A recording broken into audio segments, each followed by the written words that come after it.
Good morning. How are you all doing? Did you all post your pictures of Shakira on Instagram and Facebook? Are we good? Good to go? Okay. So welcome to this session on trading learning ecosystems. Very quickly, my name is Sébastien Turbo. I'm the founder and chief curator of Eco6, a Canada-based consultancy looking at learning ecosystems with focus on learning cities, which will be one of our topics this morning. But more importantly, it will be my pleasure and my honor to be moderating this morning's session. And so, without further ado, it is my pleasure to launch this session and welcome on stage our keynote speaker, who will be talking to us about digital learning in China. Please welcome Kevin Gu, General Manager of Marketing at NetEase Group. Kevin.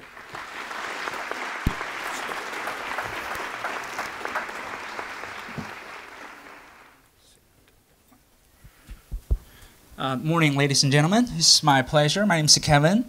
I'm from NetEase. Is one of the largest internet and high-tech company in China.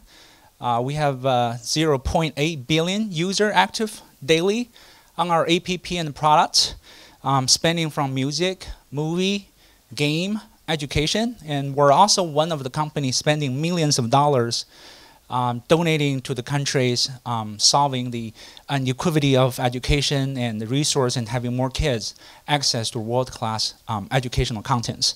So as a preface, I'm trying to keep my session short and precisely associate with the topic we're going to discuss with the professionals on the panels. So I'm trying to bring out a story right here. So as you can see, 16 years ago, as a very common representative of thousands of schools located in mountain, in rural areas, they were studied like this. You know, the kids don't have any equal chance or opportunity to get educated. Even you see, very poor condition on the pictures. They were the lucky ones. For those unlucky enough to get in there, they lose their chance of their life in there. So this is really, just in the very early stage of 21st century in rural areas in China. And they even don't have any teachers who can consistently employed by school to provide the teaching to the kids. And let's flip the page to last year, 2018. That school, the number 7 high school in Chengdu, which is fairly populated province in China, they have over 30 students accepted by world-class college and educations, including Stanford and Berkeley, and over 70 students accepted by Beijing and Tsinghua University, and over hundreds students accepted in worldwide college, and 99% admission rate for college, which is phenomenal. So what are really the reasons analyzed?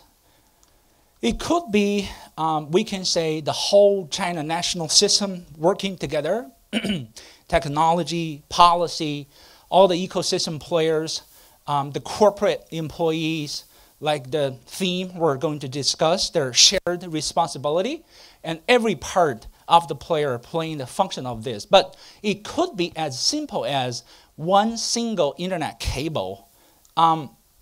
In 2003, that high school was selected by the country as one of the trial campus for online school. Well, nothing beyond the imagination for online school. All the things are happening, go through their evolution process. The imbalanced curriculum, the various level of academic proficiency of teachers and students, and local government support, and also, for the time, difference, everything, every challenges they have been through. Those are also real pictures from the school right now. Well, this is, really one tiny examples, success stories for China in the past 20 years, solving the scalability problems. And, well, this is not the end of these stories.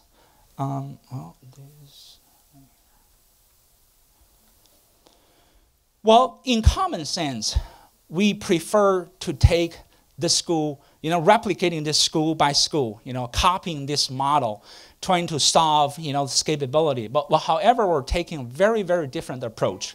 By leveraging this high school as a central hub, having more, hundreds of high school mimic 100% of the academic conduct of this high school. So which means the curriculum, the behaviors, the way they're teaching, all their, contents, their teachers, all the responsibility and the contents are shared in the same region. So this whole city are taking this high school as a center of teaching, as an online resource.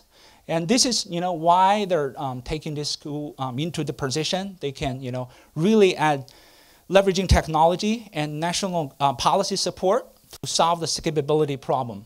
And per year, 72,000 students benefit from this online school, and over 100 students were accepted by the top school in China every year. Well, as I said, province by province, technology, the governments, they're mutually working together, solving the cases like this. While we still have a very, very long way to go. Even, you see those enormous number on the screen from financial perspective. I personally take those numbers as the tax collected from millions of Chinese parents' anxiety. As you may know, for thousands of years in imperial examination in China, getting education, getting very well education is far more than luxury goods. It's the only path that we can change our fate. So, well, this is, really the very natural mentality in every single family in China. And, following that mentality, those markets are getting very, strong, solid, lucrative for the ecosystem. 40%, that's even conservative. For my family, we probably spend 50 to 60% of our annual income to my kids. Well, this is really, the very intangible tax from the government, from us. We still have a long way, very, very long way to go as a technology company. The policy, how we can really predict the policy is getting very stringent right now. It's very regulated, very mature, but it's highly unpredictable.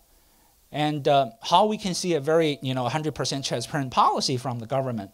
How we can make sure we can fully align, arrange allocating our technology and the financial resource, aligning with our policy predictions, and effectiveness. How we measure the technology, how we measure the policy, how we make sure we make that scalability works more precisely. How we can measure those ROIs. And the quality, this is even more important question to us, for all of us. Even we put billions of dollars every year from the company, from the government, how we can make sure the quality is really what we're expecting. And it's really improving the kids' education, their academic proficiency, how we can measure all those. We're trying to pose the answer to that from a technology perspective, because that really needs the national system works together. So I put internet, as you may know, there are many unicorns and high-tech giants boosting in the past 10 years in China. We're one of them, and we're trying to see the solution to those problems from more technology angles. I'm trying to visualize our observation in this perspective. From the policy side, like we said, in the past, if you're trying to open a training institution in China, it'd be very, very easy. You find a place, you just put a sign over there. You can start recruiting students. You can get there, find whatever teachers you can find in the market. You can start. You can run it. Now you have over 250 different criteria you have to meet for opening your training institution. It's very, very highly regulated areas. And for teachers, as long as you're employed by public school, you are no longer be allowed to teach in any off-campus or training institutions. And that creates another problem, just like, dominoes, right? That creates another problem for teacher side as a supply chain. So where are all those good teachers? From universities, from public school, is impossible. Especially burying the mentality that, education is only a path we can change our fate. All the family are looking for good teachers, good resource, good trainings, good public school. So that creates that landscape into more centralized momentum. All good resources are centralized. So teachers are the same. Very few good teachers are centralized into very few institutions. That creates more problem. Teaching materials. I'm not having that record yet, but China has more than 30 versions, different versions of teaching materials, categorized by regions, by school, even by publishers. So we have 54 different provinces in China, leveraging more than 30 different versions of teaching curriculums. And one big problem is China is now the country on the wheel, now the country on the APP.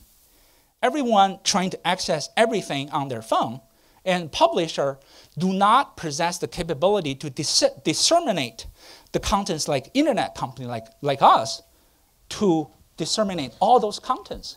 So how those users access to those good quality teaching materials is a big problem.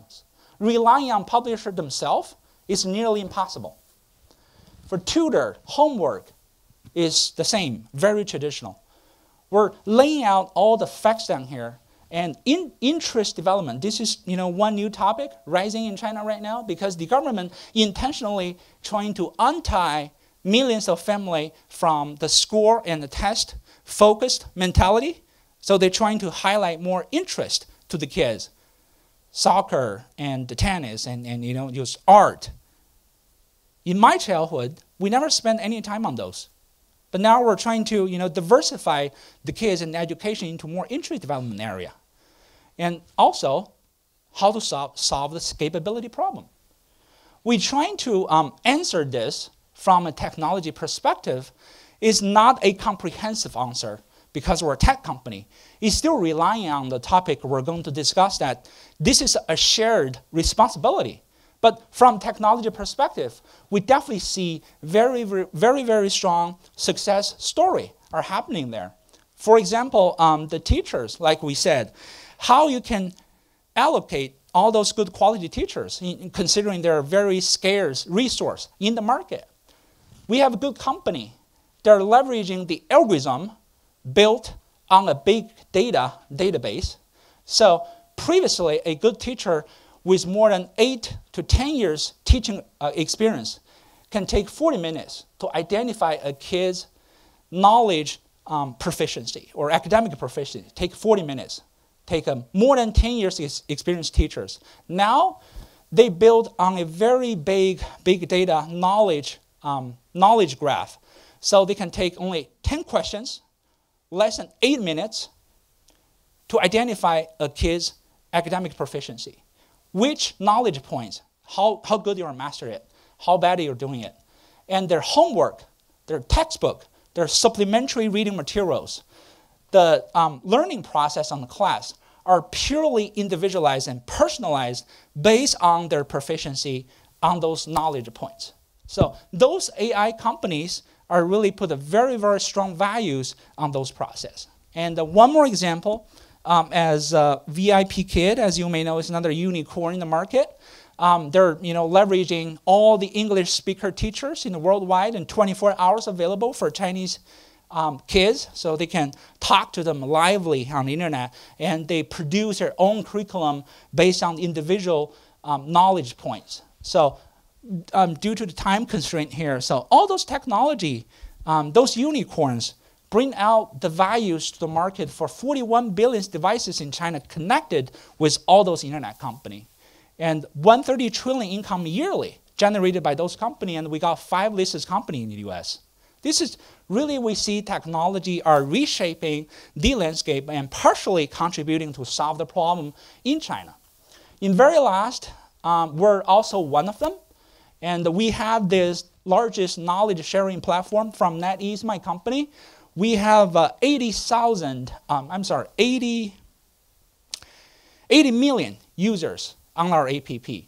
And 10% out of it are very active daily.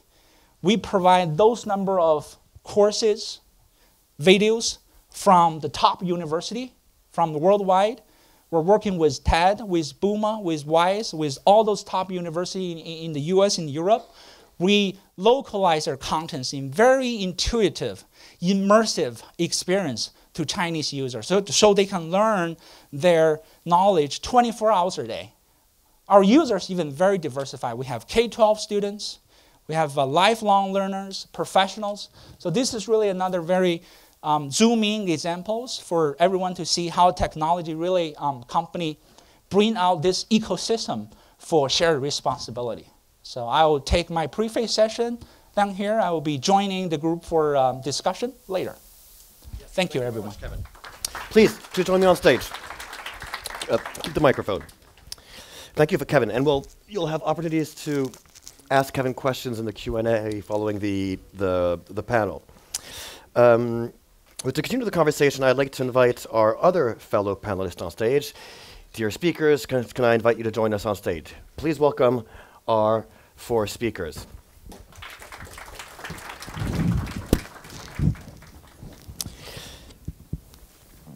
So joining Kevin and I, Fatma Al-Salawi, you are the architect and urbanist and founder of the Atlas Bookstore, and you're also the co-founder of Studio Imara.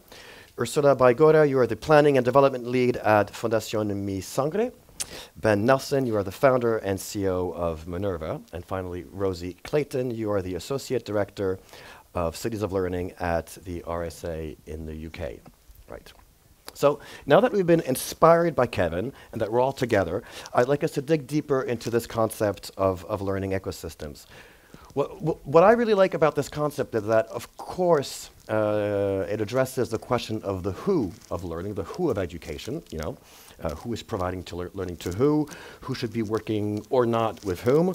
But I think there's also a strong point to be made around the when and the where. Because for me, learning ecosystems also encourage us to ask the questions around learning happening outside and beyond the classroom, the link between formal and informal learning, the question of learning spaces, and a question dear to me of learning cities, as well as what I think is really the red thread under this unlearn and relearn theme, which is lifelong learning.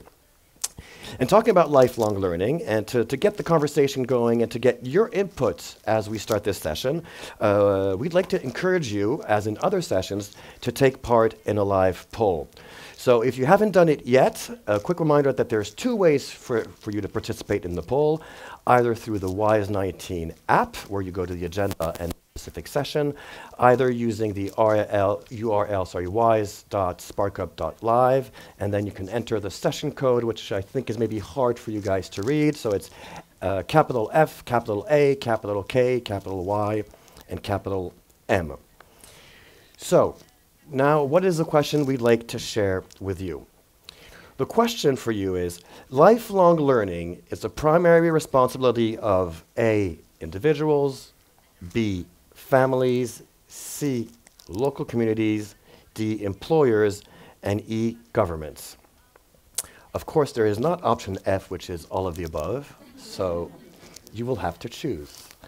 We'll let you guys vote during the session, and just before the Q&A, we'll be announcing the results and take that opportunity to, with my fellow speakers, to get their insights on this question.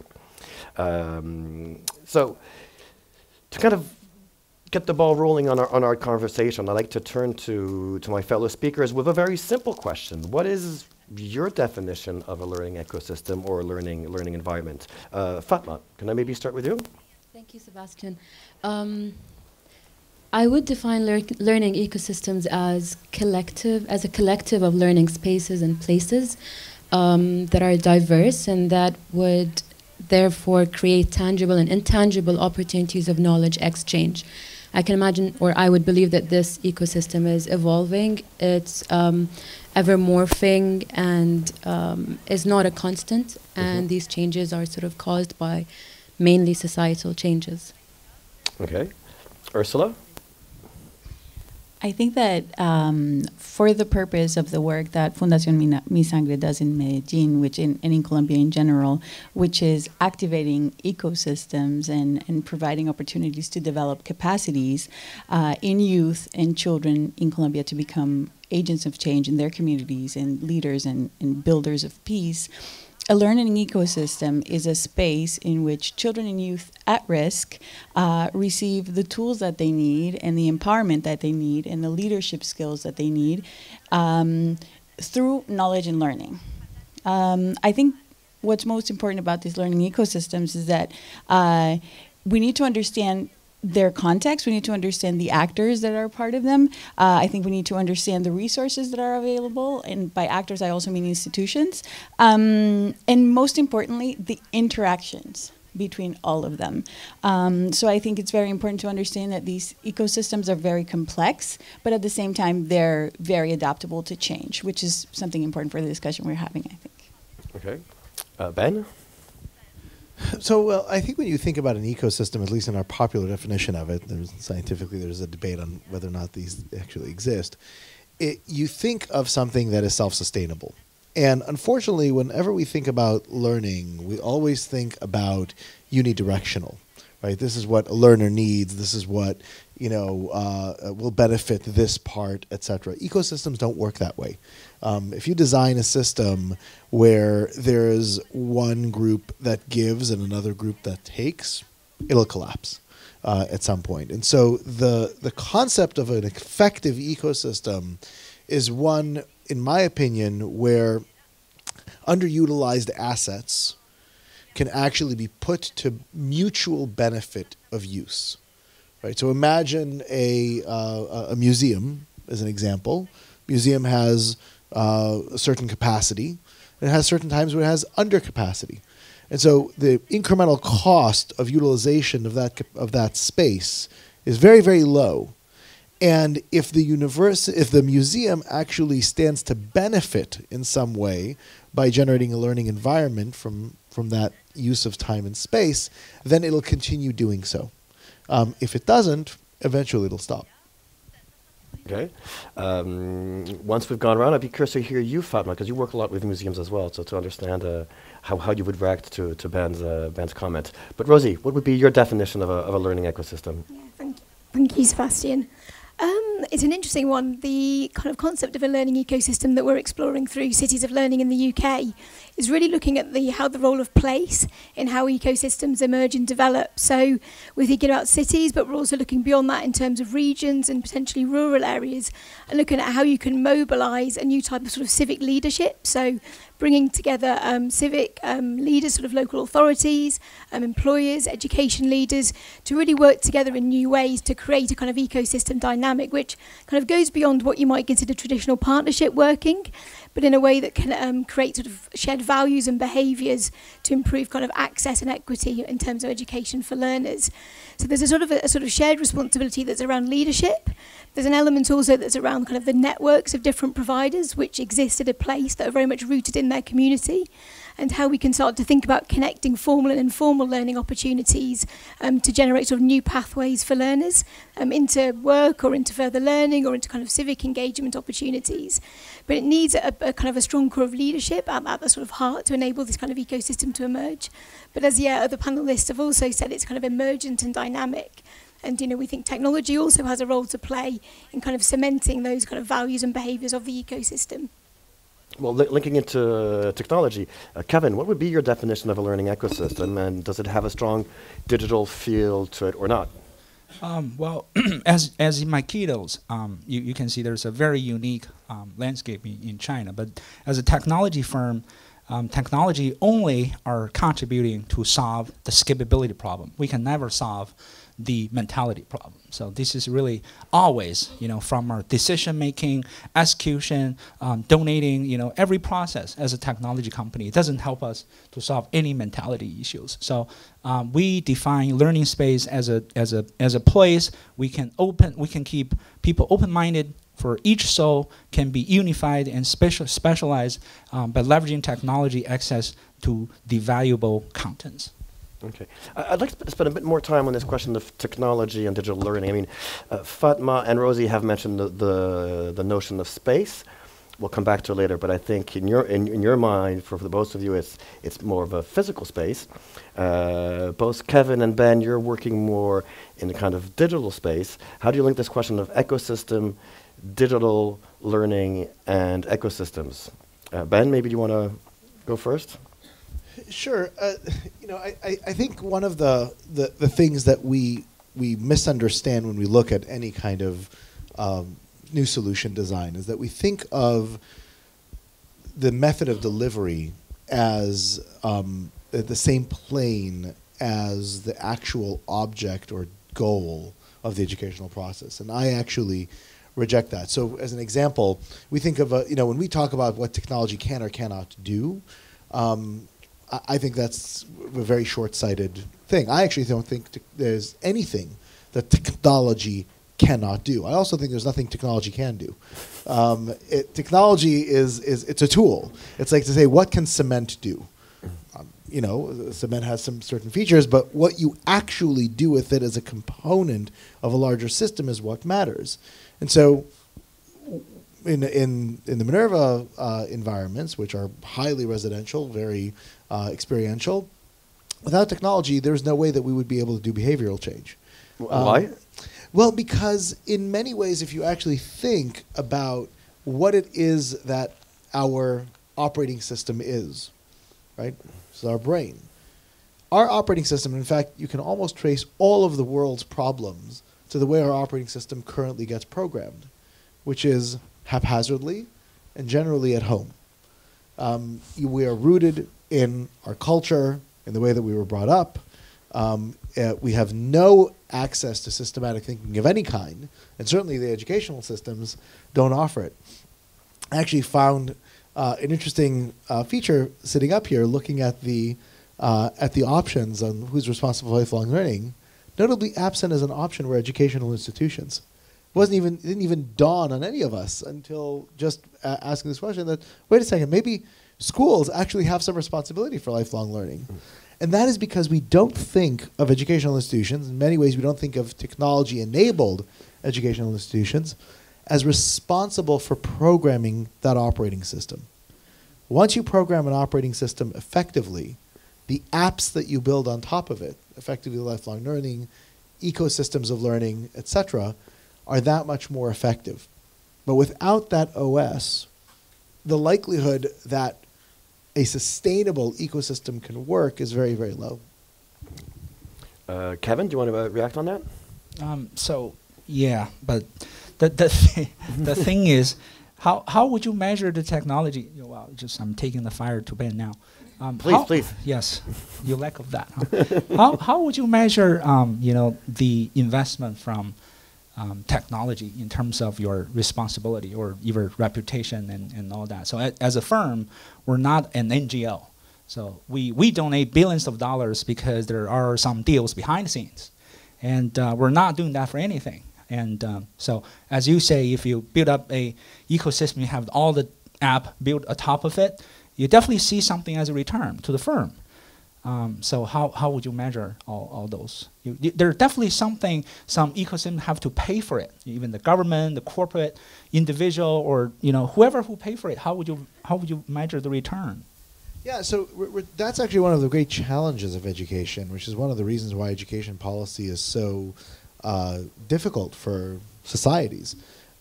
We do know, thank goodness, that basic education has a return. We know all education has a return. It just has a return in a time frame that most governments have a hard time thinking about. This is actually one of the bugs of citizen responsive governments, right? Because in citizen responsive governments, democracies, etc., there is a relatively short time in which political careers last, and therefore there's incentive for short-term thinking as opposed to long-term thinking. Education is almost exclusively, at least in the early developmental phase, basically before the age of 25, a long-term investment. And so we do have to think about a long-term benefit to society, which of course we have now millennia of data on, right? And how important it is to actually build the infrastructure, the base of the education on which other things build. And when I talk about kind of the apps on top of the OS, sometimes you think about apps as as a technological term, but if you think of the operating system of the brain, which is maybe is technology enabled to get it there, but is not necessarily a technological tool, the apps similarly are not necessarily a technology implementation. They are just an educational specific to a purpose or to a place that can be built upon a fundamental system of thinking that exists before. Rosie, Ursula, Fatma, do you want to react on the dialogue between Kevin and Ben? Not specifically. I was just going to add that we're deploying technology in a very specific way through the concept of a city of learning. We're using the concept of a digital open badge to give a value and a currency to learning in lots of different contexts. So it's a way of kind of recognising and kind of certifying learning that takes place, for example, in the formal space, and then helping that then link it to more formal learning opportunities. So I think we see the value that it can add in terms of helping to codify that kind of learning space and that learning ecosystem. But it's very specific in terms of how we're sort of deploying it. Okay, and we'll come back to it in a few minutes. Ursula, I wanted to turn to you and to tell us more about your work on peace education and how, for you, your work and the way you're designing it and implementing it fits into this wider learning ecosystem conversation. Yeah, well, thanks for that question. Because a lot of the times when we think about education, we don't necessarily think about peace education. So in the context of Colombia, obviously, we work in a very particular context. And the work that we do when it comes to peace education and learning environments, the focus on the work that Fundación Mi Sangre does has two main objectives. One of them is violence and risk prevention. For us, that is absolutely fundamental. And on the other hand, we have empowerment precisely for leadership and for peace building, which is fundamental to the work that we do. So peace education is all about that. I think you can see behind me the systemic approach that we use, and that's at different levels, but it's all about the ecosystem. We're constantly mapping the ecosystem to understand it better, to understand the context, the actors, the institutions, and how, as I was saying before, how all those things come together, because that is absolutely important when we're trying to foster change. Positive change in communities and in the country when it comes to a culture of peace. So I'm just gonna, I don't wanna bore you with all the details, but I do wanna share with you that, for example, at the fourth level, which is systemic change, what we try to do is we try to bring leaders of different places and different actors of that ecosystem together to come up with solutions to difficulties, problems, and challenges that they're encountering in that ecosystem based on that mapping of all those actors and all those situations, contexts, and relationships. So we have public actors, decision makers, NGOs, we have youth and children, we have academia, and all the different actors that can bring something to the table and that can help us to understand all those challenges. In this case, we have a social lab in Medellin that is thinking about preventing youth violence, which is a big issue in our city. And so they're coming up with prototypes right now that are specific to that context and are solving that particular problem. And we think that change can be more sustainable if we can bring all those heads of the ecosystem together and we can understand those relationships. So we do that also with children and youth, and we empower them to become change makers, and we do that by giving them the tools to understand that context, that ecosystem, so that they can have a positive impact in them by co-creating solutions to those issues. Okay. Quick follow-up question on your take on the formal, informal aspect of learning and looking at in this wider conversation around ecosystems. I think the work Ms. Sangre is doing is mostly informal, out of school learning. Am I correct on that? Yes and no, because the third, fourth, and second tiers of that systemic approach are mostly done outside of school. But the first one, which is a very big one, which is where we work with small children, that is done in school context. Because to us, it's very important that teachers understand, for example, our methodologies, that it's more of a roadmap. It's not telling them what to teach, it's telling them how to empower kids. So we do that with schools and with teachers. They do this voluntarily because we think that that's where you can foster more change, more positive and sustainable change. So we do this in schools, and that is the methodology together with the next level, which is empowering children and youth to become peace builders and agents of change. That methodology is very, very successful, and that is done in the classroom with teachers and with students so that their classrooms can become sort of peace labs. Okay. I'd now like to move to the question of learning cities, learning spaces. And what's interesting, I think, with Rosie and Fatma, we have two different kind of angles to it.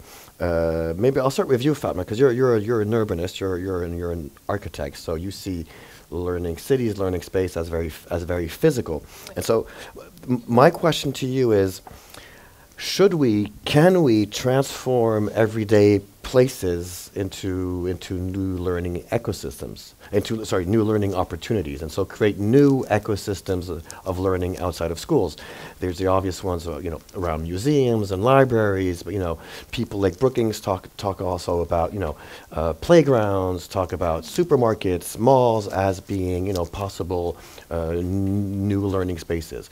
Could we hear you a bit on that? On your take on these new learning spaces as new learning ecosystems. Sebastian, I think, of course, with every one of those places that you mentioned, whether a supermarket, a library, you can easily turn each one of those into an ecosystem. However, to get a library to become a vital sort of place in a city, it cannot be a destination. It cannot be a place in which you sort of operate within the building only. I think it's very important to create density around such institutions and to create density of both people as well as program.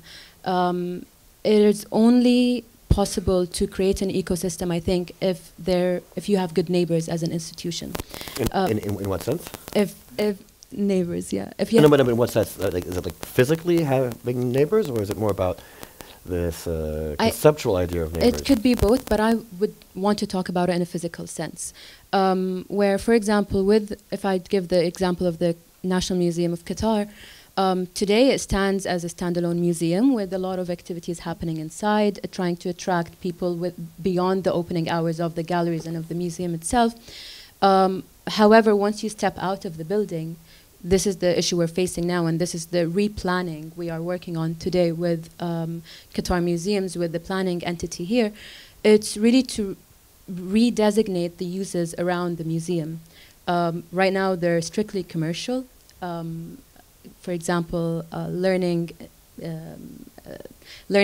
smaller learning institutions, galleries, cannot really operate in these commercial designated areas. How do we change that, and how do we attract more programs within those areas around to support and to create more diversity around the museum itself?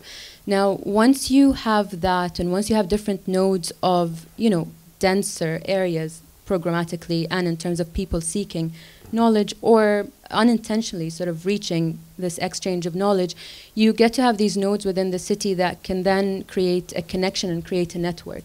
And then I think you have a bigger ecosystem within the city, and the city as a whole will eventually be a learning ecosystem.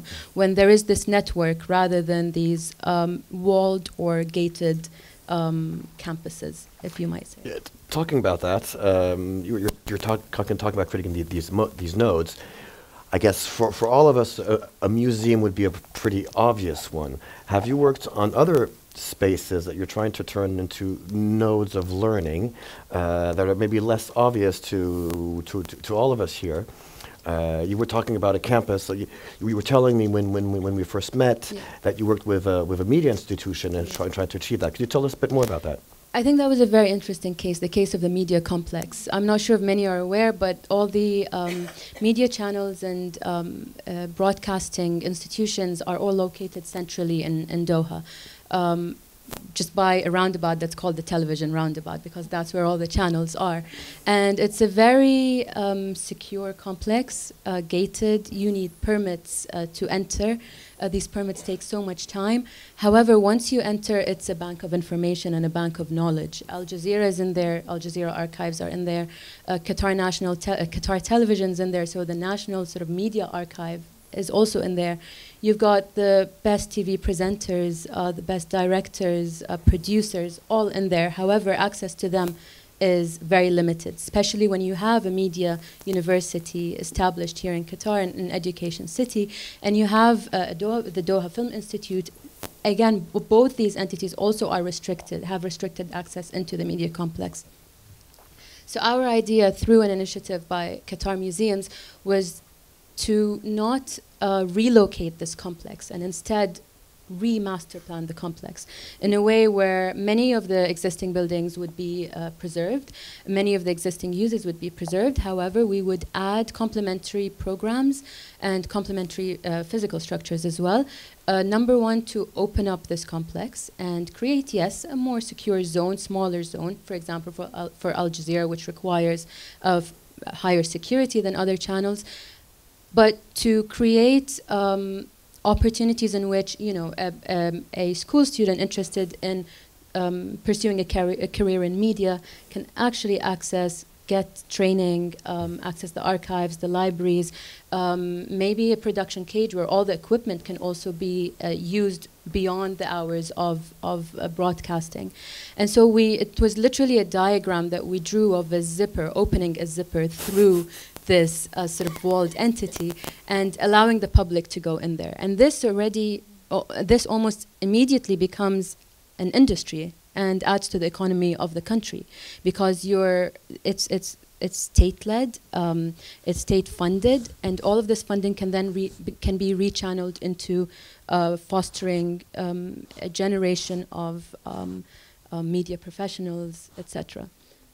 Yeah, I find this fascinating. Rosie, let me turn to you, because thought very much about the physical space when looking at cities. You see more cities less as a space, neither I would even say as an institution per se, the administration, the municipal administration. For you, it's more indeed very much an ecosystem of actors who happen to be in a similar space, but it's more about learning cities as in ecosystems of learning around the actor's presence in a specific space and time. Am I correct? Yeah, in some ways. I mean, interestingly, linking to what Fatima said, we've been exploring the idea of a sort of a city of learning in Qatar actually at the moment. And the idea is very much to think about all those different spaces where learning happens and already exists. So in museums and art galleries, it could be in parks and playgrounds and other types of community settings and sports settings. And think about how do we start to visualise and see the connections between those different forms of learning, and how can we make learners more aware of the different learning opportunities available to them and then able to access them.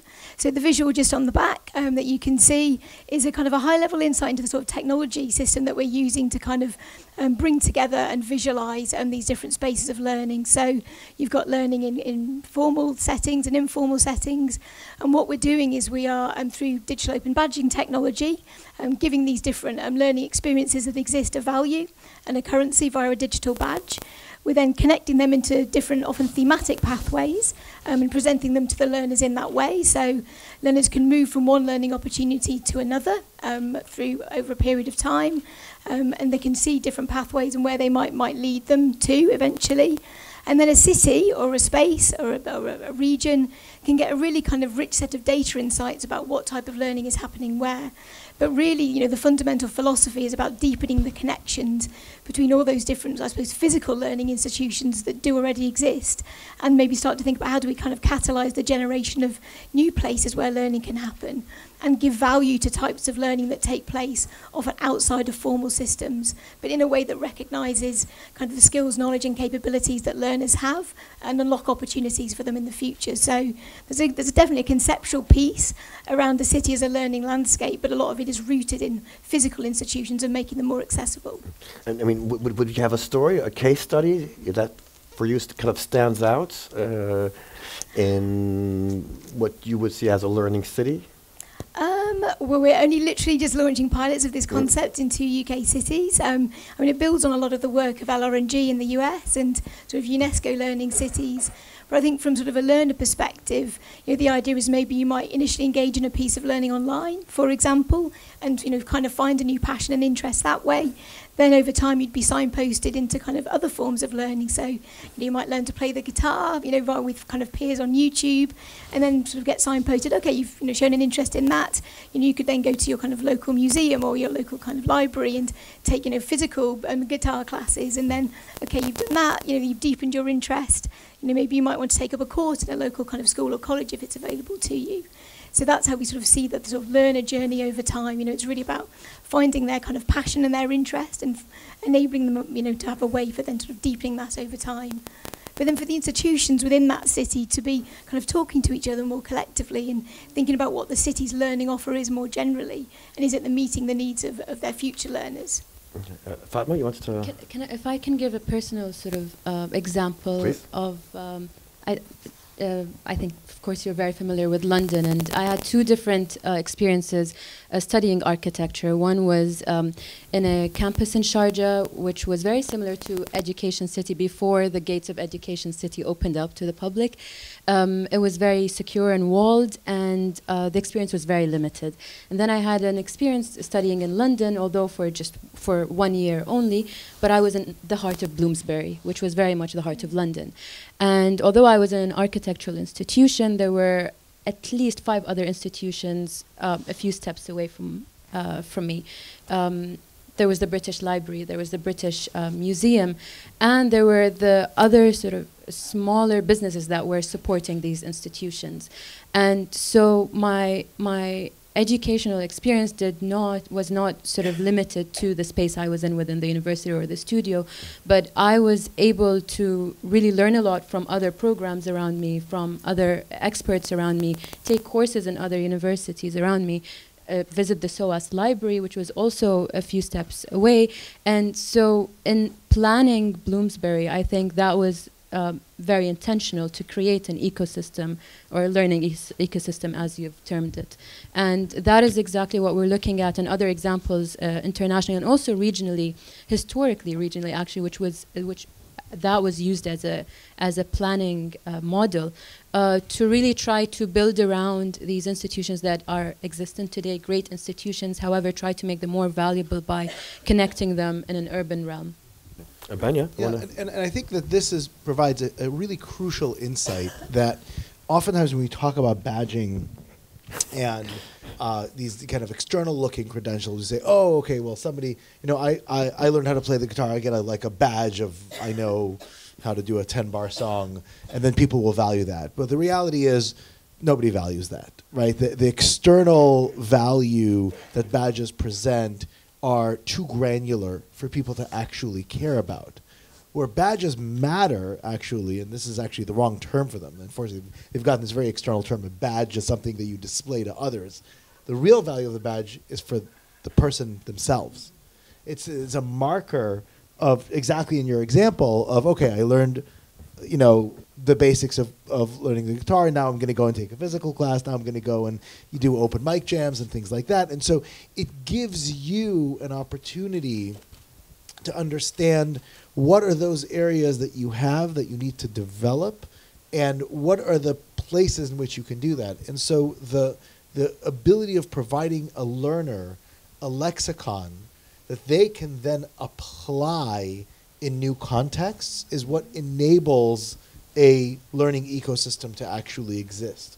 And this is effectively what I refer to as the OS. Right? I think about that as an internal language as opposed to a display language. And then display, of course, comes once you've done levels of mastery, then you're able to actually do things by a combination of different areas, and that's what makes it marketable. I'll insist a bit on that, and I hope Rosie and others can help me challenge Ben on this, is if we're talking about learning ecosystems as new places of learning, bringing new actors into the learning space, how can we go about credentializing this learning, not going through formal testing? So how do we go about recognizing this? Okay, fine, maybe badges might not be the answer, but is there a way forward?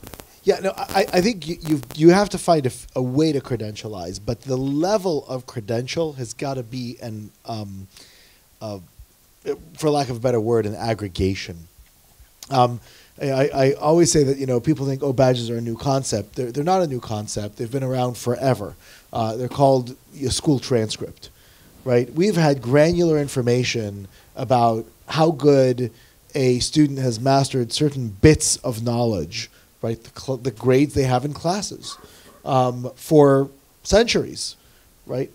How many of you as employers, when you look at a resume, say, you know what, I'd really like to see the transcript of the student that's just of the applicant. They just graduated from college. I really want to say exactly what grade they got in which class. We don't do that, right? The information is there. It is verified. It's tested by a reputable, theoretically third party, right? We don't care about that level of detail because what we're trying to look for are signals, and the better the signal, right, the more we care about it. And generally signals are conglomerations of various skills. And so we have to figure out what is a good credentialing system that says, here's somebody who was able to accomplish something by a combination of different things. And I think that will be more easy to make the broader market care about. Okay. Ursula, you wanted to... Yeah, I just wanted to be really brief because I wonder what the purpose is for credentializing. And I think that in the future of education, that's something that might become irrelevant. Also, when you're thinking about lifelong learning and we're thinking about learning ecosystems, I think it's about aligning purposes, and it's about a common goal. And I think, how do you credentialize that, right? When you're working towards horizontal learning and you're trying to build new models that are not based on, hey, where's your degree from, and what's your profession? When it becomes more about building community and working towards a greater goal. So I don't have an answer for that, but I think it's a really interesting topic. Rosie, do you want to?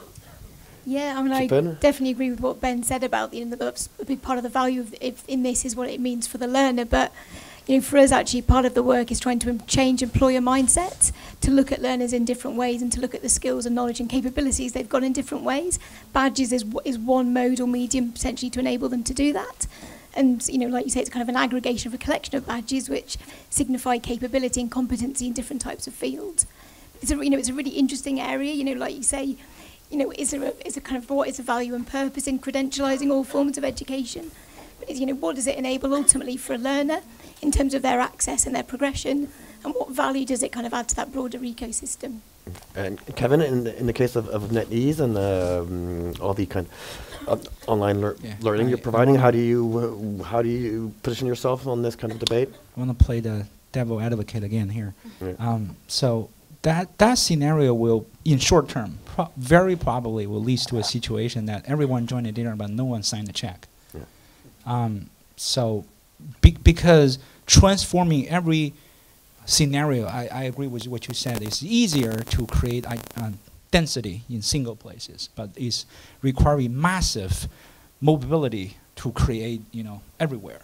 That needs government level consensus in everywhere. So, but in short term, like we say, education is not easier to gauge the return. So the government, the corporate, the NGO, and the city level provincial government. So everyone requires a return on their check. So the more advanced, developed the country is, the more complex the situation will get into.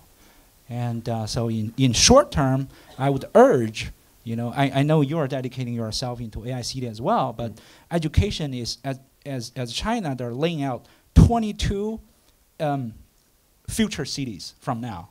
And they're all in municipal levels. Education is always on the top 3. But who will sign the check? Government are very savvy right now. They want to call that plan, but they don't want to put the first money in the bucket. They want the corporate to get in as a joint venture or whatever. But the corporate are savvy as well, right? I don't see short-term return for me. What's the value out of it? And so everybody is trying to, dodge of it, but they also have the willing to join the dinner. So this is, very hard to balance. You're very professional and practical on what you did. So I'm urging, in short term, should be, really, start from small, from tiny, and goes to little, goes to small, go to big, and, leads to action. Well, otherwise you'll just staying talking. So, well, I personally, example in here is the first time to be in Qatar. I went to the National Museum, and all the intuitive experience, I was shocking. I definitely put it back. That was a national move. And you have to be in government level consensus to drive those massive mobility. And, it's in Qatar or in emerging business or emerging economy, it would be easier. But the more advanced, the more complex. So how do we solve that? Right? I want to wrap up in that. Okay. Actually, it's a perfect transition. You were talking about, governments versus corporates, to discover the results of our polls and to see what you have to say about lifelong learning. And so we discover, individuals 53%, families 6%, local communities 6%, employers 0%, and governments 6%. Just so you know, I had made a bet that you would be saying employers would have a bigger role to play in lifelong learning. I am so sorry. I won. Yeah, you won. Yeah. So interesting. I mean, and I'll let you guys react to this. I mean, so you had anticipated that our audience would be more on individuals as being responsible. Can you tell us more on that? I think it's so interesting because obviously it's so hard to choose just one. So I know that you guys had a hard time probably answering the question because I think you have to think of all the actors, and I think this panel has been a good example of why it is important to think about all the actors in the ecosystem. But it is ultimately the individual who makes that choice, right? Who he's going to turn to or she's going to turn to further their education or to learn something new or to become part of that ecosystem. So I think also we're in a postmodern age in which the individual is absolutely everything. I personally am trying to fight that, right? And I'm an anthropologist, so I think more collectively, and I'm interested in people as communities and not necessarily as individuals. But I think that's just the way we see the world today, that everything is on the individual. And that's also, I think it's a very American thought that, you pull yourself by your bootstraps and you're responsible. And I think that is reflected in the polls. Ben, I'll actually react both to the poll and to what Kevin said as to why I think governments, I think the wisdom of the crowd is right on this, and where governments cannot be the answer. And there's no better example of that than here in Qatar, right? Think about let's say that every country figured out, okay, forget every time you launch a badge network, there are 10,000 badges immediately and they're all meaningless because there are too many of them, right? And so let's say, okay, a country says, okay, we're going to agree on the 100 badges that matter in our educational system, and we'll badge it, and every institution in the entire country is going to be around those 100 badges, and we'll have a lexicon and all the rest. How many educational systems represent the population of this country? Qatar is the future.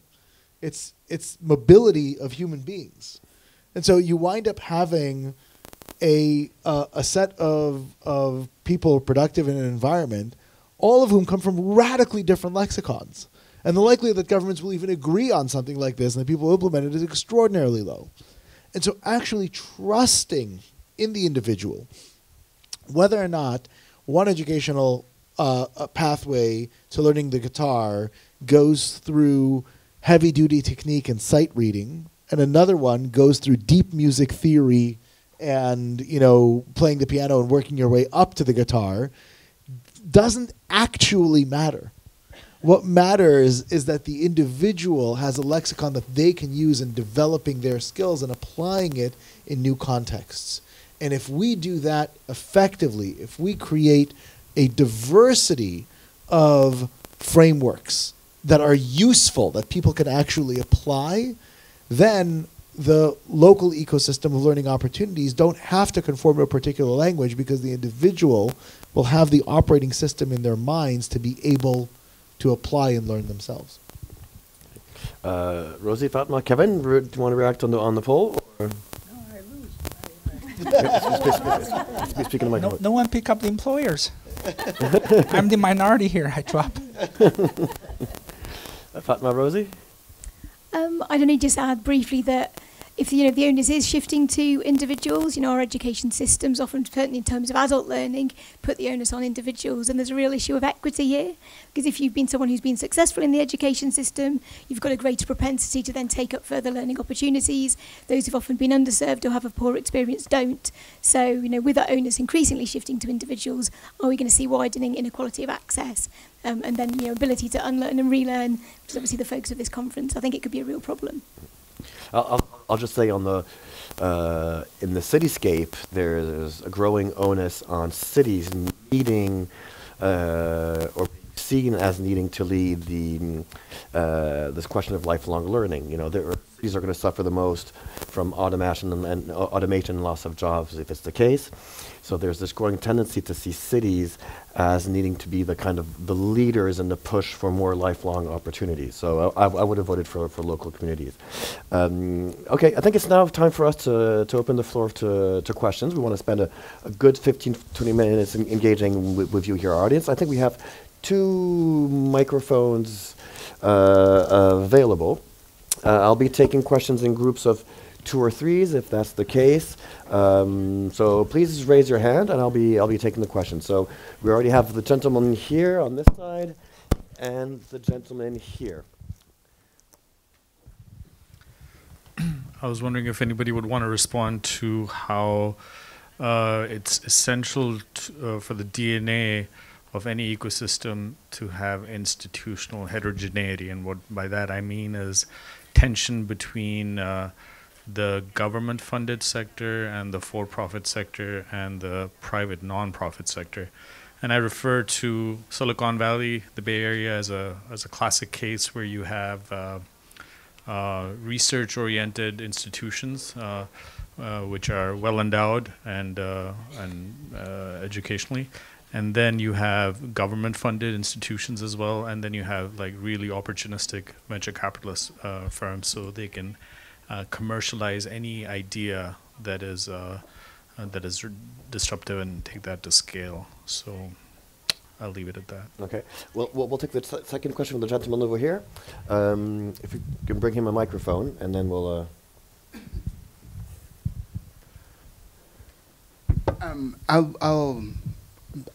I'll come clean. I was one of the ones that voted individuals as being responsible for this, and the question was quite precise. It's whose responsibility is on who, but then the question is also about accountability, and who are the institutions accountable to? Who are the governments accountable to? Who are the cities making accountable to? In the ecosystem, institutions, governments, enterprise, private individuals coexist. At the end, probably empowerment of the individual in order to determine what the future of their own destiny will be, and the accountability to the institutions to provide it, maybe the reasonable equation, maybe. Okay, I think we have questions around responsibility, accountability, wanting to dig deeper into the whole question of individual, private, government. Do you want to react on that? Dig deeper? I'll just respond broadly, which is, in all systems, monoculture leads to death, right? So homogeneity is never a path to growth and success. Again, I look at this country as a shining example, right? Heterogeneity of approaches, systems, etc., is incredibly important for growth and for innovation, and I think that wherever you can spur different types of approaches, the better. Okay. Ursula? Yeah, I mean, I absolutely agree. I think diversity and pluralism is something that is rich and that it actually brings and that it's more productive. I think it's more effective.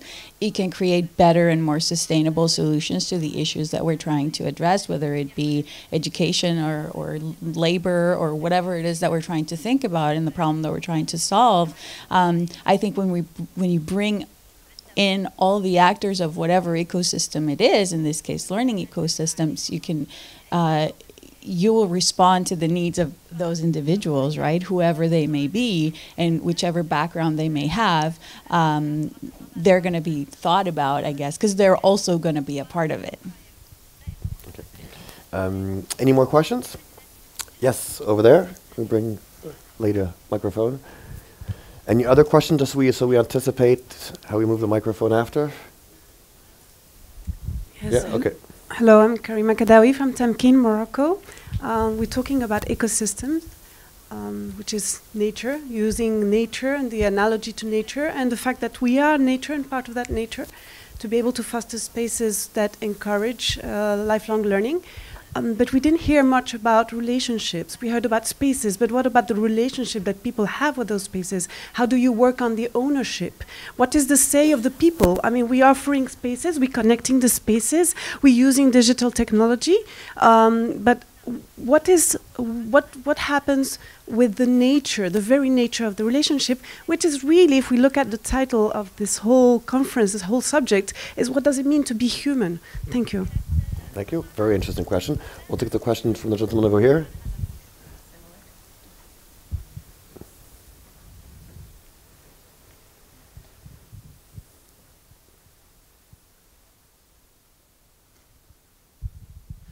Hi, my name's Nick Graham, and my question was actually very much related to Karima's. I was curious to hear how you explore the eco part of the ecosystem. Is it actually, are we representing nature? Are we including that voice? And whose responsibility is that? So it's more of an iteration on that question. Okay. Any of you? Yeah. I mean, I think learning, whether it's learning or teaching, they're both natural phenomena. And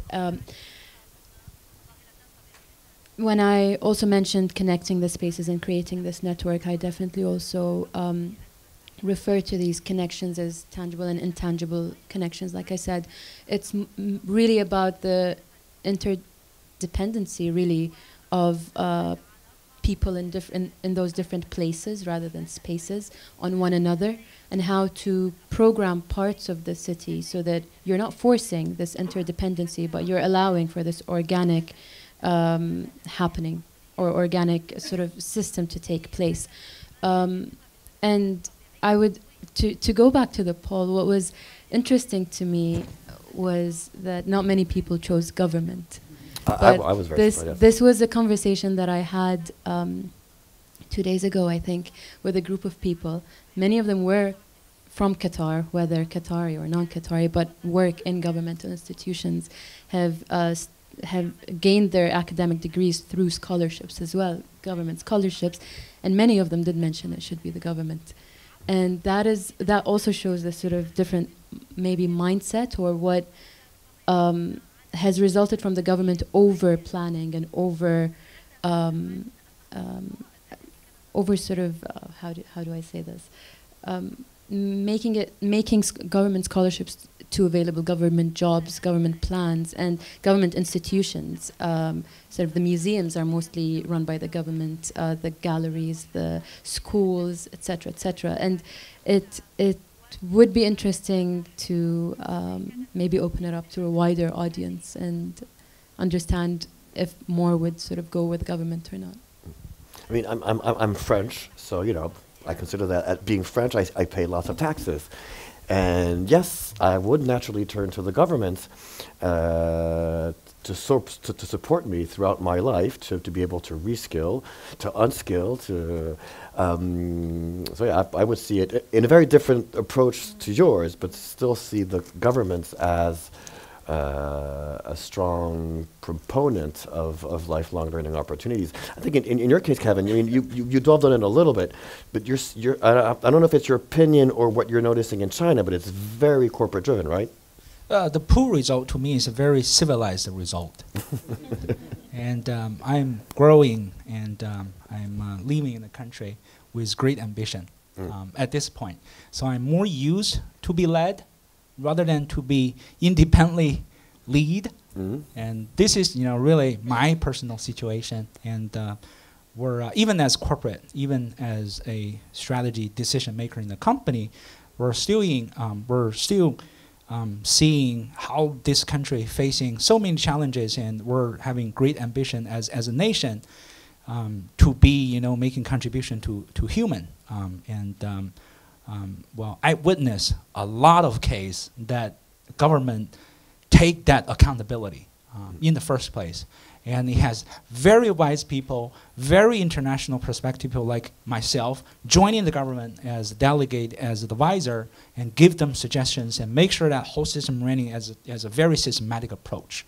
And so I'm really surprised with that results. And to address the question broadly, and I still think government should be taking that step into the accountability as a first, and ruling out, the art who are responsible for what, and laying out a systematic approach, and everybody joining it and jointly making efforts and keep the whole things running. Okay. It's my personal opinion, and I bet a lot of people with the same background with me will be vote on that. Okay. We talked about this. I think Ursula, you wanted to say something? I'll come to you after Ben. Yeah, I'm just very thankful for this question, because I actually emphasize in my definition, or our definition, the fact that the ecosystem, what is important about the ecosystems is the interactions and the connections between context and actors and everything like that. And I think, again, I'm an anthropologist, so I see the world through the human lens. And honestly, ecosystems, if we're talking about ecosystems, it's a social construction, it's a cultural construction. So we build them however we want them. So I think that's also important when we think about individuals, is that we need to move a little bit away from that. And I said I'm an advocate for that, because I think we need to think better, and we think better together when we include everybody and when we see the world through the social lens. We're social animals. And again, these ecosystems are social creations, so we can build them however it is that we want. So what's important is those interactions between different actors and what they want to achieve. So I think they're adaptable. They're in our head, so we can decide to change them and to make them better or to make them worse. Hopefully not. But this is social. This is something that we have to do together. Okay. Ben, you wanted to add on that? Well, I was just saying, we talked about this in our rehearsals for this session, that fundamentally the individual perspective is a very American perspective, and the assumption from the American point of view is that government is by definition incompetent. And there's a huge aversion to thinking about government as a solution to anything. And actually, if you think about it, there's an element of truth to that. It's not because people in government are not smart. Oftentimes they're very smart. They're very well motivated. They're there to serve.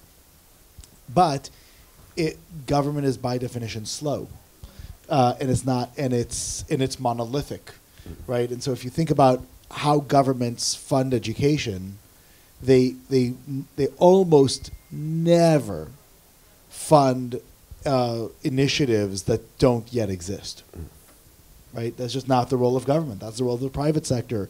It's the role of entrepreneurs. It's the role of others. And by the time a new model is proven, and the government then says, "Oh, we should start thinking about it," and then creates the wheels to then actually incorporate it, now it's old and stale, and a new batch comes up. And so if you rely on government, you're always going to be reactive And it's not anybody's fault. It's just it is the nature of their role. Okay, so last question, and then we're going to have to close the session to make room for the next panel. Do we still have the microphone? The lady over there. So short question and short answers. Okay, first of all, I think that poll, I think we're over-interpreting it. If you can only pick one, of course the individual is going to come top. But I'd be interested to see what would happen if you took it off. My question is, if you did that poll for children's education, what would the results be then? Because if they looked the same, I would be terrified because of the implications for equity. And it's interesting that when we're talking about lifelong learning, we're fine for government and employers to have no role.